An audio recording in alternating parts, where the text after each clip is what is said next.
حضرت جناب سیدنا سری سختی رحمت اللہ علیہ فرماتے میرا دل سخت ہو گیا تھا، میں بڑا پریشان رہتا تھا۔ حضرت معروف کرخی رحمت اللہ علیہ کی بارگاہ میں کئی دفعہ عرض کی، میں نے کہا بابا میں اس کا کیا کروں، یہ سخت ہو گیا، مہینوں ہو گئے یہ اللہ کے خوف میں نہیں رویا، سالوں بیت گئے حضور کی نعت سن کے نہیں رویا، اب تو کتنا وقت گزر گیا ہے، اسے مدینے جانے کے لیے بھی رونا نہیں آتا۔ حضور یہ سخت ہو گیا ہے، کوئی رحمت کی نظر ہو، خشکی سی آ گئی ہے، عجیب سی میل چڑھ گئی ہے۔ فرماتے کئی دفعہ میں نے خواہش کا اظہار کیا۔ ایک دن نا عید کا دن تھا تو حضرت معروف کرخی نے ایک چھوٹا سا بچہ انگلی کے ساتھ لگایا ہوا تھا، تو حضرت آ رہے تھے تو میں نے کہا حضور آپ کدھر سے آ رہے ہیں، یہ بچہ کون ہے؟ فرمانے لگے یتیم ہے۔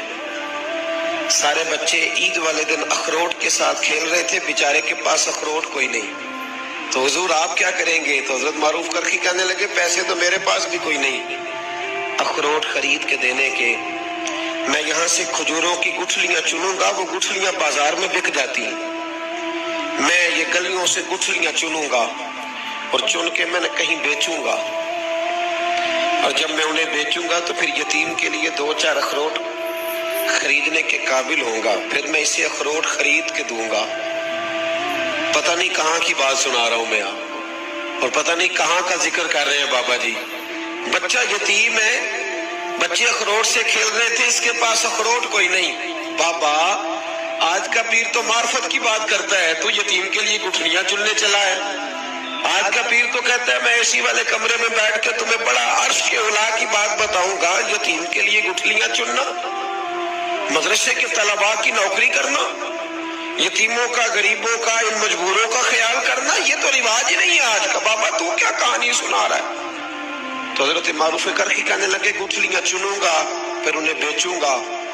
پھر جب کچھ پیسے ملیں گے نا تو میں اسے اخروٹ خرید کے دوں گا، اور فرمانے لگے جب یہ اخروٹ سے کھیل کر ہنسے گا نا تو اللہ میرے دل کو سکون عطا فرمائے گا۔ میں گٹھلیاں چننے جا رہا ہوں، میں مزدوری کرنے تیری تلاش میں پھرا میں جنگل پہاڑ اور دشت میں۔ تو حضرت سری سختی فرماتے ہیں میرے گھر میں پیسے تھے، میں نے کہا حضور اگر یہ نوکری مجھے مل جائے تو میں غلام جو ہوا، اگر مجھے دے دے یہ نوکری تو میں نہ کر لوں؟ فرمانے لگے تو کر لے۔ فرماتے میں اس یتیم کو پہلے گھر لے گیا، وہاں سے میں نے پیسے لیے، پھر بازار لے گیا، کپڑے خریدے، اس کے لیے ٹوپی خریدی، پھر میں نے اسے 2 کھجوریں کھلائیں، پھر اخروٹ خرید کے دیے۔ حضرت سیدنا معروف کرخی کہتے ہیں اس کو میں نے چیزیں دے کے نا، وہ بچہ تھا، بچے ہی ہوتے ہیں، میں نے جب اسے اخروٹ دیے تو وہ دوڑنے لگا، میں بھی ہلکا ہلکا پیچھے چلنے لگا۔ فرماتے ہیں وہ جا کے بچوں کے گروہ میں مل گیا، وہاں درجنوں 20 بچے کھیل رہے تھے، وہ مل گیا، وہ کھیلتا رہا۔ آپ فرماتے ہیں لوگوں اس دن میرے رب نے میرے دل کو اپنے قرب کی لذت بھی عطا کی، اور میرا دل تھا میرے سینے پر، ساری رات تھا میرے سینے میں میرا دل، پر ساری رات میرے نبی کے قدموں کا طواف کرتا رہا ہے۔ اب نہ لگ گیا ہے، پاک ہوئے تے پاک بھی ملتا ہے، اے بنا پاکوں پاک نہیں ملدا، ساڈے وجود نو دھون دے نالوں اکو دھولا ٹکڑا دل دا، دل لگا کے، دل لگ جائے تو پھر وہ لگ جاتا ہے۔ آپ یقین کریں لگتا ہے تو مزہ دیتا ہے، اور جب تک لگتا نہیں پھر کوئی بھی کیف سرور حاصل امام زین العابدین رضی اللہ تعالیٰ عنہ مولا علی شیر خدا کے پوتے، امام حسین کے صاحبزادے، سیدہ پاک کی پیاری نسل، امام زین العابدین گھر میں نماز پڑھ رہے، غور کرنا بات پہ، گھر پہ نماز پڑھ رہے تھے، گھر میں آگ لگ گئی۔ جب آگ لگی ہے تو پھر شور بھی ہوتا ہے، کچھ لوگوں نے شور مچایا، آگ آگ آگ، دور دراز سے لوگ دوڑے، آپ کا ایک چھوٹا بچہ بھی پاس سویا ہوا ہے، آگ لگ گئی، شور ہو رہا، دور دراز سے لوگ پانی لے کے دوڑ رہے ہیں، آگ بجھائی جا رہی، امام صاحب نماز پڑھ رہے ہیں، حکم ہے کہ ایسی ایمرجنسی دیکھو تو نماز توڑ دو، پر اس کے لیے جو دیکھے ہی نہ، جسے سوجے ہی نہ ہو کیا رہا، امام زین العابدین پڑھتے رہے، نماز مکمل ہوئی تو آپ کی زوجہ کہنے لگی اللہ آپ پہ رحم کرے، گھر میں آگ لگ گئی تھی، سارا محلہ، سارا گاؤں، سارا شہر ٹوٹ پڑا، بچہ سویا ہوا تھا، آپ نے توجہ ہی نہیں کی۔ تو آپ فرمانے لگے ہلکی سی بن بناہٹ ہوئی تھی میرے کانوں میں، پر میں اللہ کی نماز پڑھ رہا تھا، پر میں اپنے رب کی، میں اس کی نماز پڑھ رہا تھا۔ تیرے عشق کی انتہا چاہتا، تیرے عشق کی انتہا چاہتا، تیرے عشق کی انتہا چاہتا،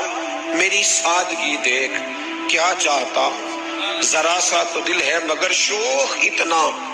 وہی لن ترانی سنا چاہتا، مجھے کیا خبر ادھر کیا ہو رہا، ادھر میں تو اس کے ساتھ میرا تعلق تھا، میں تو اللہ کی بارگاہ میں حاضر تھا، مجھے کیا پتا۔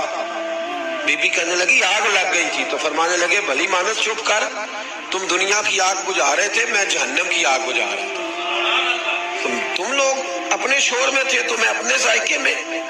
الذین هم فی صلاتہم خاشعون،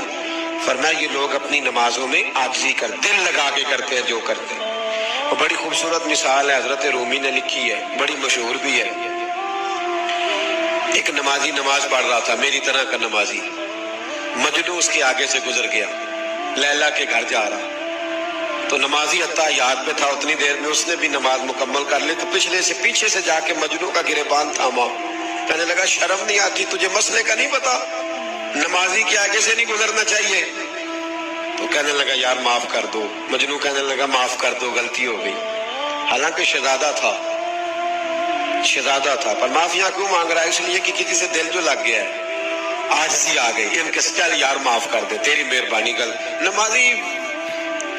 نمازی ناراض نہ ہو جائے، نمازی بڑے ڈاڈے ہوتے ہیں، کئی دفعہ بڑے سخت ہوتے ہیں، نمازی تھا بڑا پکا، تو وہ کہنے لگا نہیں، نماز خراب کر دی تو نے، تجھے پتہ نہیں آگے سے نہیں گزرنا چاہیے، اور ویسے بھی زمانے کا رواج ہے جو معافی مانگ لے لوگ سمجھتے ہیں بزدل ہے، یہ بھی بڑا مسئلہ ہے۔ آپ تھوڑا سا کہہ دیں کہ جب دیکھی جائے گی جو ہوگی، لوگ سمجھتے ہیں نہیں ہے دم کم، معافی مانگ لے سامنے والا بگڑ جاتا ہے، الا ماشاءاللہ، لیکن اس کا مطلب یہ نہیں کہ ہم معذرت کرنی چھوڑ دیں، وہ اگر بری عادت پہ ہے تو ہم نے اپنی اچھی عادت کو قائم رکھنا ہے، تو کہا جناب معاف کر دے، تو نمازی کہنے لگا نہیں تجھے عقل نہیں ہے، نمازی کے آگے سے نہیں گزرنا چاہیے۔ پھر مجنون نے بڑی بات کر دی، پھر ایک عاشق نے عاشقوں والا جملہ بولا، پھر ایک محبت کرنے والے نے بڑی بات کی، کہنے لگا یار نمازی میں تو معافی مانگ رہا ہوں تو نہیں دے رہا، چل ایک سوال کا جواب ہی دے دے کہ میں تو عورت کے عشق میں جا رہا تھا، مجھے تو نظر نہیں آیا کہ تو نماز پڑھ رہا ہے، میں تو بی بی کے عشق میں تھا، مجھے تو نظر نہیں آیا،